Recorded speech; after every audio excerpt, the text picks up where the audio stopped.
Llegamos al final de esta semana en la que hemos redescubierto, afirmado, reconfirmado que Dios es fiel. Y vamos a hacer un repaso de lo que ha sido nuestro estudio de esta semana, porque lo que hemos aprendido siempre esperamos nos sirva para poder vivir una vida cristiana mucho mejor. Así que vamos a pedir la dirección de Dios para nuestro estudio de hoy. Bondadoso Padre, gracias te damos por tu palabra que hemos disfrutado estos días. Nos acercamos ya hacia el final de un nuevo trimestre o de un trimestre y ya al principio de un nuevo trimestre, ya con un nuevo año. Pero te rogamos que lo que hemos estudiado hasta ahora nos permita crecer y que este crecimiento pueda ser visto por quienes nos rodean y puedan darse cuenta de lo que tu Espíritu Santo puede hacer en nuestras vidas. Oramos en el nombre de Jesús. Amén. Amén. Para este día, pastor, hablando de un resumen de lo que hemos estudiado, se comentó al principio de la semana la fidelidad de Dios y Josué hace mucho énfasis en eso, el libro de Josué hace mucho énfasis en eso, porque parece ser esto es el telón de fondo para los discursos que va a dar luego Josué, algo que ya destacaba usted el día de ayer sobre el hecho de lo que Dios ha hecho. ¿Por qué para nosotros también es importante reafirmar la fidelidad de Dios, especialmente cuando de repente suceden cosas que parecieran como que desafían esa afirmación? Creo que lo que nos va a sostener a nosotros es saber que Dios cumple sus promesas, es que Dios realmente tiene un propósito y un objetivo el cual Él va a lograr, pase lo que pase. Amén. De hecho, una prueba de ello es que el pueblo de Israel llegó a la tierra de Canaán. Desde la promesa que Dios le hiciera a Abraham, pasaron 500 años. Noten ustedes, Sí. 500 años. No estamos hablando de una década o aún de medio siglo. No, estamos hablando de 500 años. Es mucho tiempo, es bastante tiempo. Por supuesto, nadie en los últimos años vive esa cantidad de tiempo ya, solo los antediluvianos. Sí. Pero de alguna manera uno estudia la historia y ve, bueno, esto viene desde hace tanto tiempo. Y uno que le está examinando en su propio contexto, uno dice, eso es mucho tiempo, aunque nadie vivió esos 500 años consecutivos. Pero, ¿cuál es el punto? El punto es que Dios cumple sus promesas, solo que a veces a nosotros nos puede parecer que no las cumple tan inmediatamente como nosotros quisiéramos, que no está a la mano como nosotros desearíamos que Él estuviera. Pero, nuevamente, Dios cumple sus promesas. Si usted está pasando por alguna prueba, por alguna dificultad, aférrese a la mano de Dios, confíe en Dios que Él va a cumplir sus promesas ahora y por la eternidad. Amén. Gracias a Dios que Él tiene siempre una manera de cumplir sus promesas y no solo es esta vida que nosotros tenemos. Claro, a nosotros ahora nos duele, nos puede parecer difícil, pero Dios ve el cuadro completo. Un día todas esas heridas, todo eso que nos dolió, va a ser sanado completamente y podemos confiar en Él y en sus promesas. Recordemos también con la venida de Cristo, es bien importante que nosotros tengamos esta perspectiva en mente. Hace casi 2000 años Él dijo, vendré otra vez. Amén. Y no ha venido. Y ahí es donde muchos se pueden desequilibrar, se pueden confundir. Y de hecho, vuelvo a repetir, ninguno de nosotros ha vivido los 2000 años para decir, bueno, ya lo he estado esperando 2000 años y no viene, ¿verdad? Pero simplemente no nos tenemos que confundir. Mire, es el tiempo que nosotros llevamos de vida, cada uno, Sí. eso es lo que ha estado esperando la venida de Cristo Jesús. Bueno, ni siquiera el tiempo que usted tiene de vida, sino desde que aceptó a Jesús y creyó esa promesa. Sí. Porque si una persona tiene ahorita 50 años de edad, pero hace 20 años fue que aceptó a Cristo y desde hace 20 años comenzó a creer en esa promesa, pues él solo tiene 20 años esperando. Pero noten, usted solo tiene esperando el tiempo de vida que tiene, punto. Entonces no es mucho, cuando lo vemos a la luz de la eternidad, Sí. realmente no es nada. Por eso no tenemos que desmayar. Tengamos cuidado con el cansancio de la espera. Yo siempre admiré en esta historia a Josué y Caleb. Sí, Esa resiliencia, hoy se está usando mucho esa palabra, esa resiliencia que tuvieron ellos, esa paciencia, esa espera. Ya ellos podrían haber entrado a Canaán en 2 semanas, pero ahora tenían que 40 años dar vuelta con el resto, aunque ellos no tenían culpa. Qué gran sí. ejemplo nos dan ellos, no con muchas personas que piensan, nosotros estamos listos para ir al cielo y Jesús ven ya y vámonos al cielo y los demás que se pierdan, porque no están listos. Noten qué podemos aprender de estos caracteres, de estos grandes hombres de fe. Josué y Caleb esperaron pacientemente y estuvieron dispuestos a dar toda su vida por esa promesa que Dios les había hecho. Ahora, también descubrimos en la semana, o redescubrimos, porque son temas que hemos estudiado, pero es bueno que siempre aparecen porque están en la Biblia para recordarnos que Dios es un juez justo, es un Dios de justicia. Aunque nos ama insondablemente y su amor siempre va a estar presente, es justamente su amor, ya se ha dicho antes, el que lo impele a hacer justicia porque el pecado existe y es un mal. Y ahora vamos a leer una cita en el tono de esto, porque me gustaría, pastor, que nos ayudara a ver cómo esta cita nos habla del profundo amor de Dios, pero también de su justicia y de lo que estudiamos esta semana, que es la ira de Dios, para que no nos dejemos engañar por corrientes que dicen cosas que, como veremos al principio de la cita, parecen plausibles. Dice acá: Satanás engaña a muchos con la plausible teoría de que el amor de Dios por sus hijos es tan grande que excusará el pecado de ellos. Asevera que si bien las amenazas de la palabra de Dios están para servir a ciertos propósitos en su gobierno moral, nunca se cumplirán literalmente. Pero en todos sus tratos con los seres que creó, Dios ha mantenido los principios de la justicia mediante la revelación del pecado en su verdadero carácter. Demostró que sus verdaderas consecuencias son la miseria y la muerte. Nunca existió el perdón incondicional del pecado, ni existirá jamás. Un perdón de esta naturaleza sería el abandono de los principios de justicia que constituyen los fundamentos mismos del gobierno de Dios. Llenaría de consternación al universo inmaculado. Dios ha indicado fielmente los resultados del pecado, y si estas advertencias no fueran la verdad, ¿cómo podríamos estar seguros de que sus promesas se cumplirán? La así llamada benevolencia que quisiera hacer a un lado la justicia no es benevolencia, sino debilidad. Dios es quien da la vida. Desde el principio, todas sus leyes fueron ordenadas para favorecer la vida, pero el pecado destruyó sorpresivamente el orden que Dios había establecido y como consecuencia vino la discordia. Mientras existe el pecado, los sufrimientos y la muerte serán inevitables.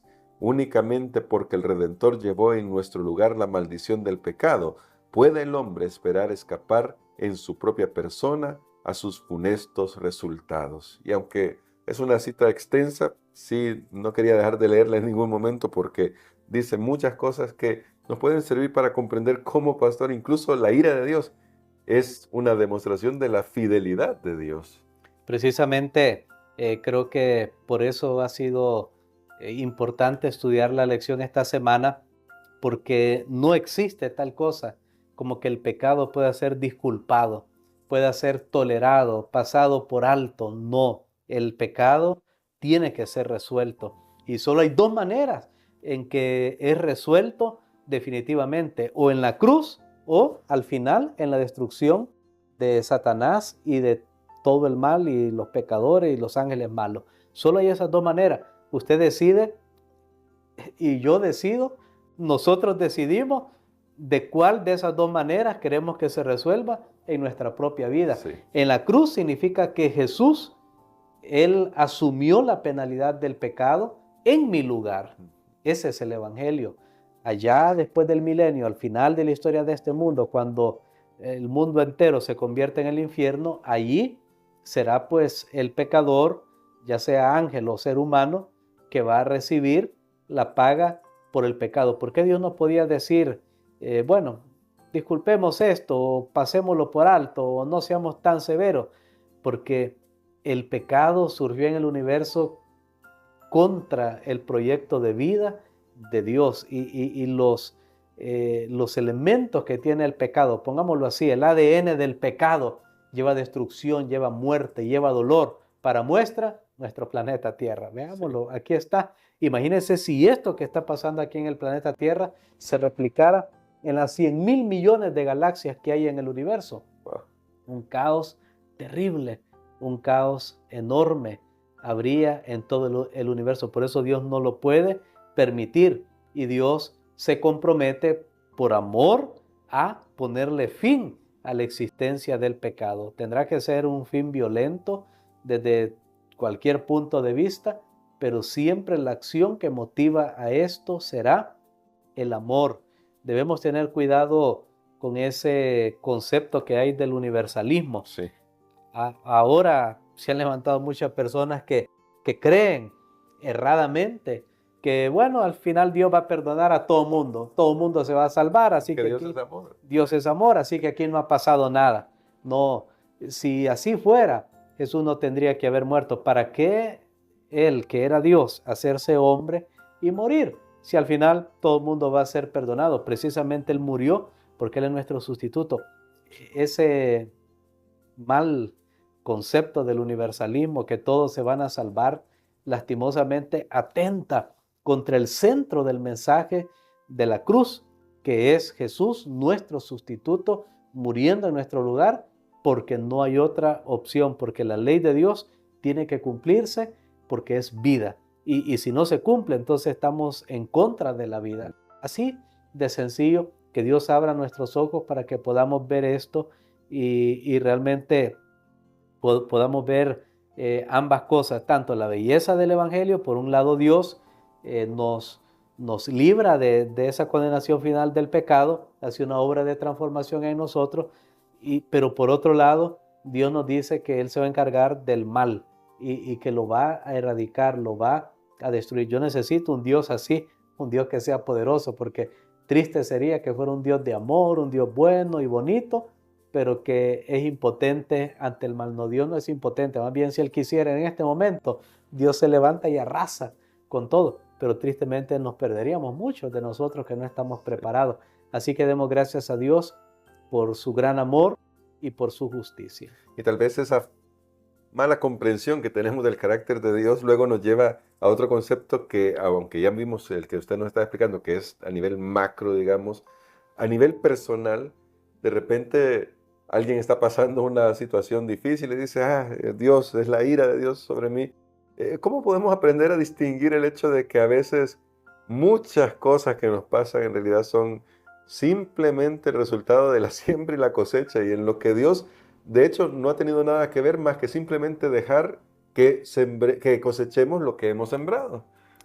Bueno, aquí es una advertencia que tenemos que hacer en la lección de esta semana. Usted ve que muchas cosas tienen siempre una advertencia, ¿verdad? Sí.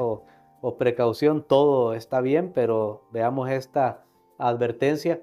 En este caso sí, el pecado tiene consecuencias, pero la advertencia que queremos hacer ahora es que no atribuyamos todo sufrimiento que está pasando a una persona a su propio pecado, a sus propios males. ¿Por qué? Porque vemos dos ejemplos claros en la Biblia, Antiguo y Nuevo Testamento. Antiguo Testamento, Job. Sí. ¿Qué hizo Job para que le viniera todo eso? No, tristemente es lo que dice aquí. Mientras existe el pecado, los sufrimientos y la muerte serán inevitables, porque puede ser el pecado de otra persona. Alguien va conduciendo bien, pero vino un borracho y le chocó. Bueno, tristemente eso sucede en nuestro mundo. En el Nuevo Testamento, en San Juan capítulo 9, tenemos la historia del ciego de nacimiento, donde los discípulos estaban consternados y bueno, ¿y quién habrá pecado? Y finalmente los judíos hasta pensaban en este tipo de disputas que al final, bueno, ya que el bebé no puede pecar porque apenas si alguien ya nace ciego, pues es un bebé, entonces ¿dónde pecó? En el vientre de su madre. Eso no es muy lógico. Pero entonces lo que decían ellos, resolvieron esa disputa de esta manera. Bueno, es que Dios por adelantado ya sabe los pecados que va a cometer en el futuro y ya se lo está cobrando. O sea, y imagínense qué tipo de concepto, ¿verdad? Realmente a mí me causa gracia, no porque eso no sea un tema delicado, sino por la absurdidez, si puedo usar esa palabra, de ese pensamiento. Entonces tengamos mucho cuidado y peor aún, tengamos cuidado de ser nosotros los jueces y comenzar a señalar, esta persona está sufriendo, le pasó esto porque a saber qué hizo, porque ni siquiera sé yo, pero entonces me imagino, como no sé qué hizo, pero le está pasando mal, la está pasando mal, entonces algo tuvo que haber hecho. Cuidado, podemos juzgar completamente mal, aun que una persona haya cometido errores, si vienen problemas, aún así yo no tengo el derecho, la autorización de juzgar a esa persona y decir que por su pecado le está pasando esto, porque ahorita ni siquiera, aunque Dios permite, lo que usted mencionaba es muy claro, hay una ley de siembra y de cosecha, y esa ley de verdad que Dios no la ha hecho a un lado, No. para nada. Esa ley es real, pero Él es amor y misericordia y a veces Él hasta más bien disminuye Sí. los efectos y las consecuencias de esa ley que podría tener en nuestra vida, ya que todos hemos cometido errores. Así que era importante, creo, hacer esa aclaración Sí. para no convertir en, bueno, la ira de Dios, ya esta persona está experimentando la ira de Dios, tengamos mucho cuidado con eso. Finalmente, pastor, yo sé que nos toma un poquito de tiempo, pero yo quisiera terminar con esto. ¿Cómo podemos escuchar el llamado que nos hacía ya Josué el día de ayer en la lección que estudiamos para aferrarnos a Dios? Con tantas distracciones que hay en el mundo, con tantas cosas que ahora atentan contra nuestra lealtad a Dios y que a veces, tristemente, terminan ganando terreno en nuestro corazón. ¿Cómo ahora podemos tomar la decisión de decir, sí quiero aferrarme por completo a Dios? Es interesante en Josué capítulo 23 y el versículo 8, cuando yo lo leí en mi versión en español, ahí dice, Josué apela al pueblo a seguir al Señor, pero en realidad en el texto hebreo, la palabra que Josué está utilizando es adherirse, es aferrarse. Por ejemplo, imagínense que una persona estaba en un árbol trepado, ¿verdad? Haciendo cualquier cosa y de repente se cae. Entonces él comienza a agarrarse de esas ramas. ¿Con qué intensidad lo haría una persona que sabe que va cayendo? Claro que lo haría con todas sus fuerzas, hasta donde le dan los límites de su capacidad física. Eso es adherirse, eso es aferrarse. Incluso puede ser eh, traducido como, una palabra como cuando alguien eh, aprieta tan fuertemente a otra persona que hasta lo aruña. Eh, eso es lo que Wow. Josué está diciendo. Aferrarse a Dios en realidad es adherirse a Él, pero eso solo lo hacemos cuando nos damos cuenta de su necesidad. ¿Recuerdan el ejemplo que les puse? Aquella persona que va cayendo de un árbol y ve de dónde se agarra. Sí. Solo cuando nosotros sabemos que somos pecadores, reconocemos, y esa es la obra del Espíritu Santo. Amén. Porque mientras el Espíritu Santo no nos convence que somos pecadores, honestamente creemos que somos buenas personas, que no somos tan malos. Y entonces no necesitamos del Evangelio, no necesitamos de Dios, vivimos bien, tenemos todo lo que queremos, no estamos en la cárcel, o sea, no hay problema. Pero no nos hemos dado cuenta de cuán grave es el problema del pecado en nuestras vidas y en el mundo. Pero cuando lo reconocemos, entonces ahí viene la solución. No, me estoy hundiendo, me estoy perdiendo. Tristemente, las personas a veces esperan hasta el último momento de su vida, hasta tocar fondo, ya cuando alguien perdió todo, perdió su familia, ya tiene una enfermedad incurable por un estilo de vida incorrecto. Entonces ahí yo veo mi necesidad de Dios. Es lastimoso, pero debemos hacerlo ahora, así como estamos en este momento, tal como soy, de buscar la mano de Dios y aferrarnos a Él por su gran amor, por su gracia, su misericordia. Muchos están huyendo de Dios y no quieren su mano porque piensan que Dios los va a castigar y los va a perder, cuando es al contrario. Dios simplemente quiere salvarnos. Eso es lo que Él quiere hacernos. En ese proceso de salvación Él tendrá que hacer muchas operaciones en nuestra vida, pero siempre será para salvarnos. Pongámoslo a Él en primer lugar. Recordemos algo que yo dije esta semana y Dios me lo ha declarado, o sea, me lo ha puesto en mi pensamiento así muy fuerte, es: si yo no estoy en el primer lugar, no estoy en ninguno en tu vida. Ni el segundo, ni el tercero, ni el cuarto, ni el 20, no. Simplemente no estoy. O es el primero o no es nada.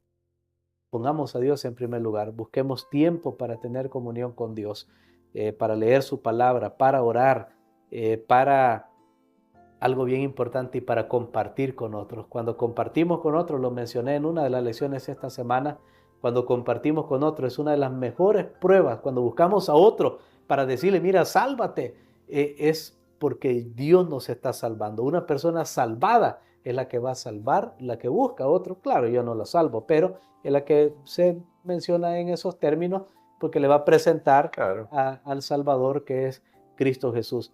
Y tristemente, cuando uno ve las estadísticas de la iglesia, comenzando con mi persona, hermanos, tristemente, y lo vuelvo a repetir, tristemente, es un pequeño porcentaje de los miembros de la iglesia que están comprometidos en buscar y salvar a otros. ¿Qué me está diciendo eso?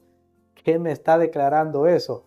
Que Dios no es el primer lugar en nuestras vidas. Así de sencillo. Sí, vamos a la iglesia, sí hacemos, sí damos nuestros diezmos y ofrendas, pero todavía no está ocupando ese lugar que debe ocupar en nuestras vidas. Estas lecciones para eso son. Apliquémoslo a lo práctico y pidámosle a Dios que nos dé ahí un shock espiritual para reaccionar en la lección de esta semana, la importancia de amar a Dios por lo que Él ya hizo. No para salvarnos, no vengamos aquí con esa teoría que bueno, yo tengo que procurar mi salvación. Ya Dios procuró mi salvación en la cruz del Calvario. Y por supuesto, cuando la Biblia dice con temor y temblores, para no descuidarme y no perder una salvación tan grande que ya Jesús hizo. Ya yo estoy salvado por la gracia de Cristo Jesús. Mientras lo acepto a Él, mientras recibo ese don, estoy salvado. Pero eso va a provocar en mí una respuesta de amor, de obediencia. La obediencia es algo que se enfatizó en la lección también de esta semana, que es muy importante, que simplemente será fruto de la fe, del amor que ya tenemos en Cristo Jesús. Recuerden, nunca hagamos algo que es correcto pensando que eso nos va a recomendar más ante Dios o Dios nos ama más por eso. No, Él ya nos amó como todo lo que podía amarnos cuando dio a su Hijo unigénito por nosotros. Amén. Así que, pastor, ore por nosotros para que hoy tomemos todos la decisión de poner a Dios en primer lugar. Amén. Padre, gracias te damos, Señor, por la lección de esta semana. Cuánto podemos aprender de ti, Señor, y de tu palabra. Gracias porque podemos concluir de que tú nos amas y que podemos responder a tu amor. Ayúdanos, Señor, para que esa respuesta pueda ser real. En el nombre de Jesús. Amén. Amén.